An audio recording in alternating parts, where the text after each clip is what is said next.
رسوله الكريم اما بعد فاعوذ بالله من الشيطان الرجيم بسم الله الرحمن الرحيم لقد كان لكم في رسول الله اسوة حسنة وقال النبي صلى الله عليه وسلم عليكم بسنتي او كما قال عليه الصلاة والسلام۔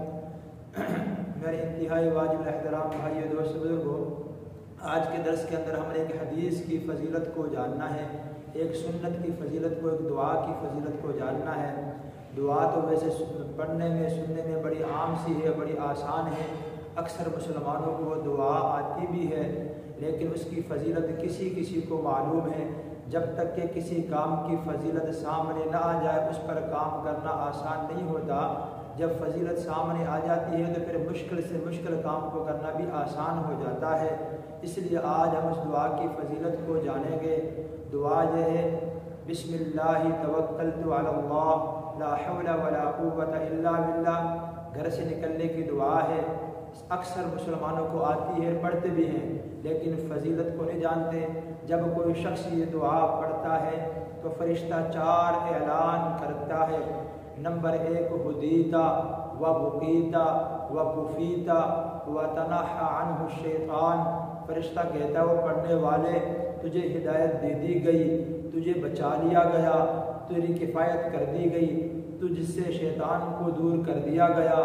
ایک دعا 4 انعامات۔ میرے دوستو، سب سے پہلا انعام کیا ہے؟ ہدیتا، تجھے ہدایت دے دی گئی۔ اب آپ بات کو سمجھیں، اللہ رب العزت کے خزانوں میں سب سے قیمتی چیز ہدایت ہے، اور اللہ اس چھوٹی سی دعا پر، اس چھوٹی سی سنت کو زندہ کرنے پر کتنا بڑا انعام دے رہے ہیں۔ ہدیتا، تجھے ہدایت دے دی گئی۔ اور آپ کو پتہ ہے ہدایت کتنی قیمتی چیز ہے۔ ہر مسلمان ہر نماز میں، ہر رکعت میں اللہ سے کیا التجا کرتا ہے؟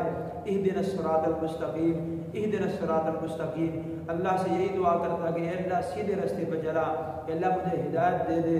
اللہ سے ہدایت کی دعا کرتا ہے، تو اس دعا کی برکت سے اسے ہدایت دے دی گئی، اسے بچا لیا گیا اور اس کی کفایت کر دی گئی۔ اللہ اس کے لیے کافی ہو جائیں گے، اور شیطان کو اس سے دور کر دیا گیا۔